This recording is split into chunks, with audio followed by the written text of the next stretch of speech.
So you've been a longtime member of the John Wells cinematic universe, but how has the Pit been different from your past projects?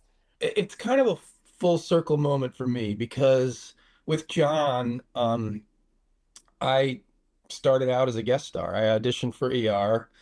I was very fortunate to get this really juicy role where I played a patient with dissociative identity disorder, multiple personalities. Um, and that experience, John directed it. Um, it led to Southland, then Animal Kingdom, and Rescue High Surf, and then now the Pit. And the fact that I'm a guest star again it means a lot.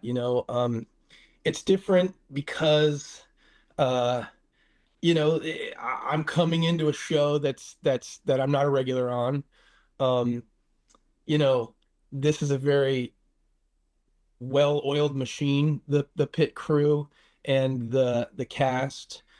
So I was coming in, I was in the first episode in a couple of scenes, but I really didn't kind of join seriously until episode 12. So that's what's different, kind of like, experiencing it from an outsider, really.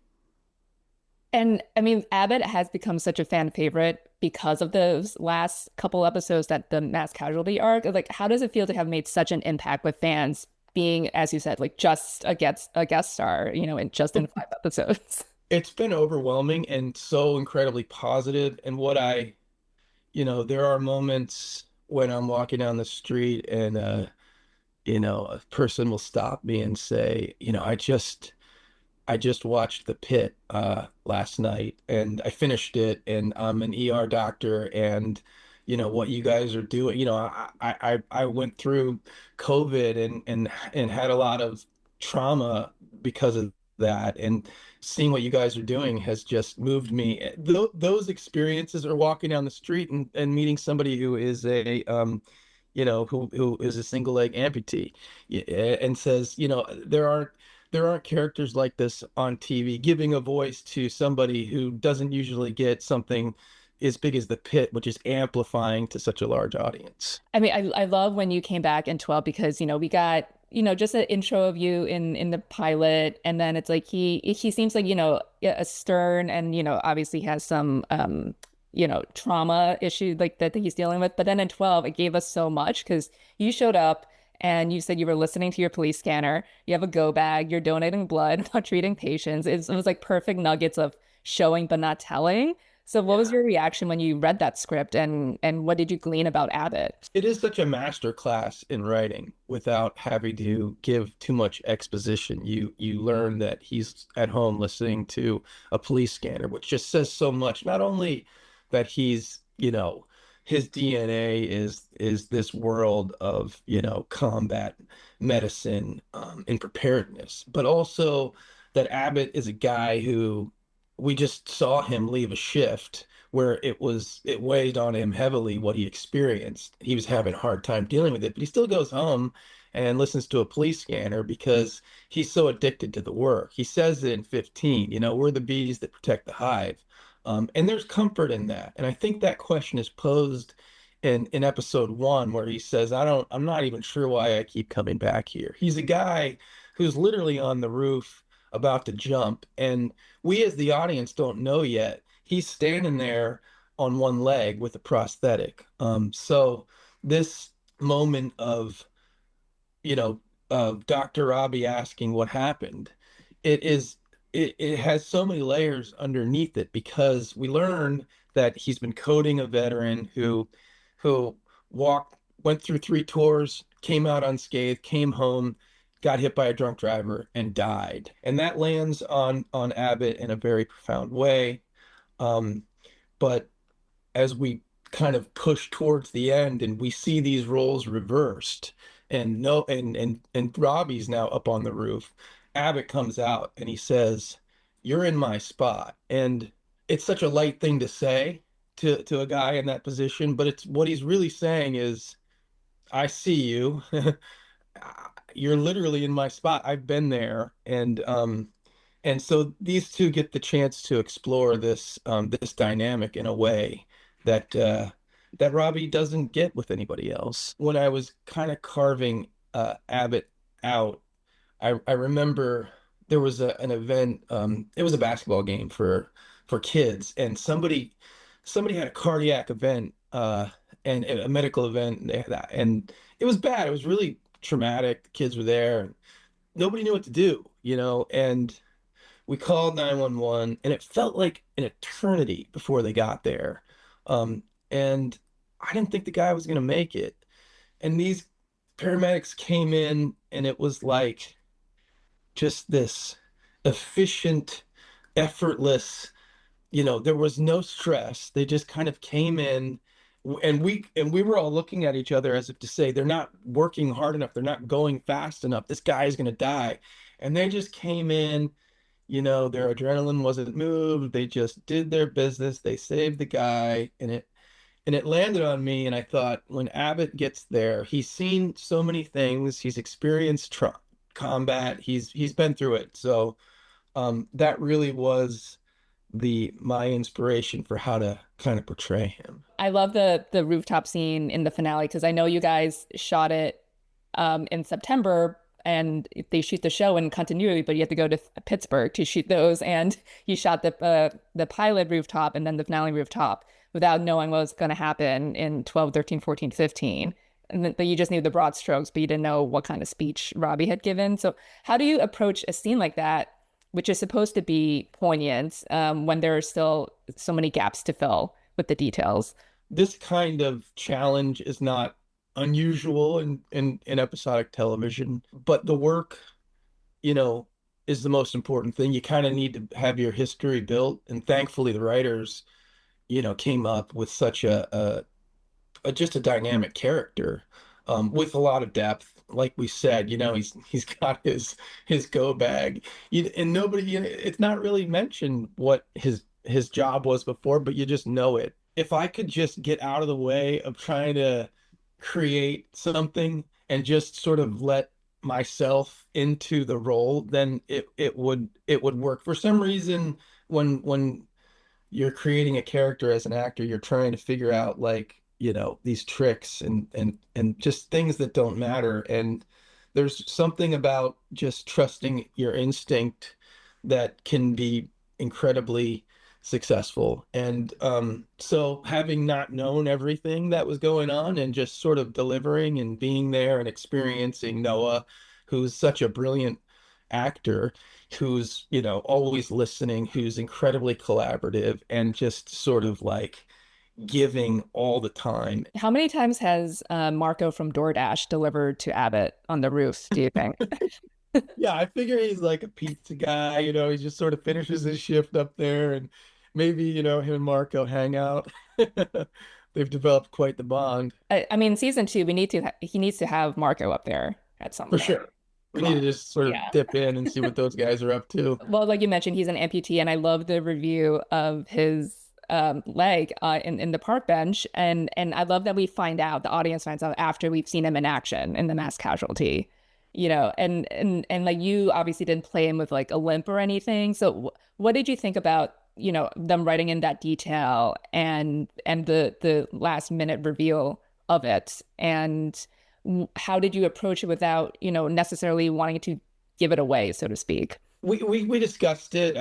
Should there be some sort of limp, or I definitely had it in my mind when I was moving fast throughout the series, because I thought people are going to go back and look and see, he's fine. But the technology with prosthetics are so wonderful now. They can really, they provide a lot of ability and mobility. And the reveal, we learn that he's a single leg amputee, within the last minute of the 15 hours. And it is a surprise to the audience, but it's also a surprise to some of the newer, interns and med students, which is by design, because this doesn't define Abbott. Abbott is a incredibly talented physician who you want when the storm is brewing. He's the guy that is calm and he is defined by his leadership and his ability to, you know, protect the hive. Well, one of my favorite things that Abbott does is he lowballed the fetus measurements so the teenager could get an abortion. And we learned this in an episode that you're not in. And I'm assuming you didn't get the script. So when did you find out that he did this for this patient? And what do you think it says about him as a doctor? I found out when I watched it on the air. I I think there are a number of things that occur between um Robbie and Abbott in that first exchange when they're coming down the elevator. One of them is he hands him the letter to the veteran, to the family of the veteran he lost. And that he talks about the Kraken, and then he talks about the teen who is going to come back for mifepristone. It does two things. One, it illustrates that he's an ER cowboy, much like Robbie. They're very similar. They're kind of mirror images of each other. He doesn't have to explain to Robbie that he, you know, fudged the measurements. He just knows it's an unspoken understanding between these two that Robbie's going to handle it because that's what they do. So it really kind of cements this relationship, this bond that they have.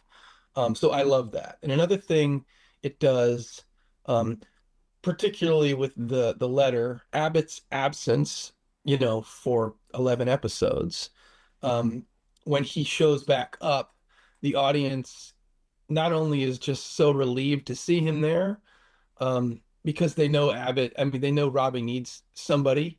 You know, he's already lost two residents. And it just it provides the audience with a bit of relief that there's somebody competent there who's going to be able um to handle things. It shows again, it illustrates how quality the writing is. I guess you might say his Robbie's like only equal, maybe on because there's people above him and obviously people below him, Mhm. but they're like on the same level essentially, and they get each other. They get each other. They're just mirror images of each Mhm. other. It's putting one on the roof in the beginning and one on the roof at the end. One's night shift, one's day shift.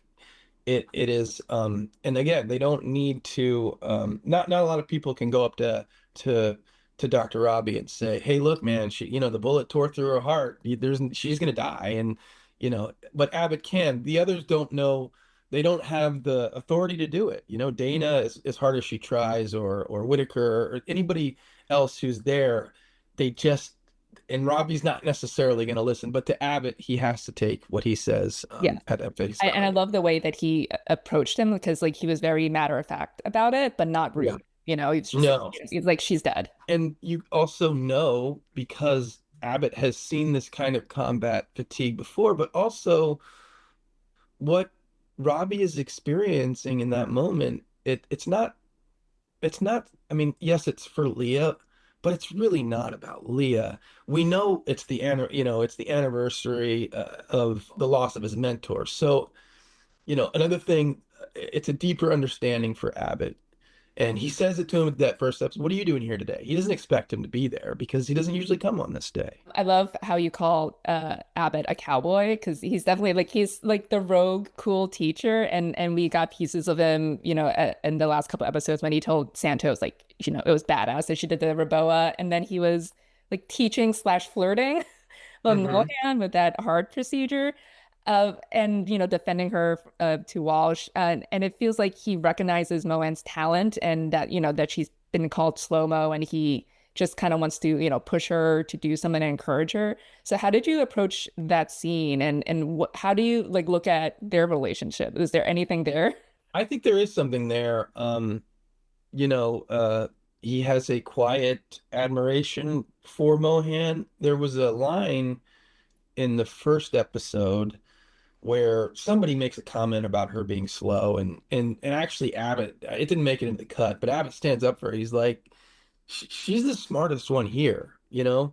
Um, and so I just always, for him to say that, and I believe it to be true. Um, I think he has incredible respect for her, and sometimes that's intoxicating in that setting. You know, you're dealing with somebody that you respect, um, and can do amazing things with their mind.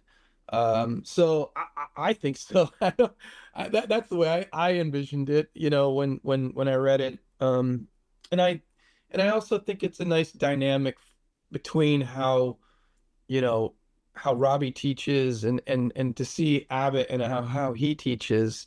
They're just, they're mirrors, but they're different, but they're the same. Yeah. You have a great line at the end. My therapist thinks I find comfort in the darkness. What kind of comfort does Abbott find? And what does he do during the day? Does he just sleep and listen to Police Scanner? I love that line, and I just imagined that he's in therapy and his therapist keeps saying, that line over and over again until Abbott repeats it back to him. So it's almost like rote when he says it. It's just programmed. It showcases a little bit of his personality. I think he's aware of who he is, and there are flaws, and he's okay with that. There's this thing that Robbie says, he cracked. I went out and I wasn't there. I didn't do my job. And I think it's a beautiful thing that Abbott is up there and then afterwards saying to him, like, we survived this and we're okay and we're gonna come back. And the important thing is I know they're both gonna be back. But Robbie's gonna be carrying around a lot of trauma that he needs to sort of deal with because we saw him pushed as far as a man can be pushed. And I think it's beautiful that Abbott is there prodding him towards help. The show is very funny too. And you have a hilarious line in the finale when you walk in to the patient with the fork in her nose and you're like, don't worry, we're bringing in our utensil specialist. How did you not break saying that? I did. I remember doing that scene, and Mr. Wells directed that episode, uh, and I've probably worked with him as a director more than I am not probably. I definitely have worked with him as a director more than anybody in my career. And I remember the first take. Uh, I was just chewing scenery, like hamming it up. It was like, and so I went back to my number one and I saw John just kind of peer out he came from a room because their monitors are always hidden. And he just sort of put his hand like this and went, and then walked back around, which means too big, bro, too big. I know you're very pro night shift spinoff. I feel like the night shift has a lot of fun, like Yeah. between Abbott and Shen and Ellis, and you guys like kind of dunking on Walsh. What do you think they are like when they're on shift on like a I, normal quote unquote shift? all I know is I hear from people on people reach out to me on different social media, and there are nurses that say that the night shift is a different kind of breed and we must do it. That there's like it takes a certain type. People love that line. My therapist thinks I find comfort in the darkness, and they say, yes, that's what drew me to the night shift. That version of the show, obviously, we don't want to take anything away from what's going on in the day shift. That thing is beautiful, so let it run its course. But certainly down the road, I think there's a lot of room to explore what's happening in Pittsburgh at night. I, What I would you like actually, to see in season two? oh man, like he's there all the time now. It's such Scott and Noah and John have created something um so beautiful, and it's incredibly collaborative, and um there's no there's nothing really like it. I mean, I've performed on stage and that has an energy to it, but this is like a unit of people working together in sync, background artists and crew and actors and doctors. It's not like anything I've ever experienced. And they've made it so everybody feels like they're involved in such a meaningful and powerful way, and it's landing.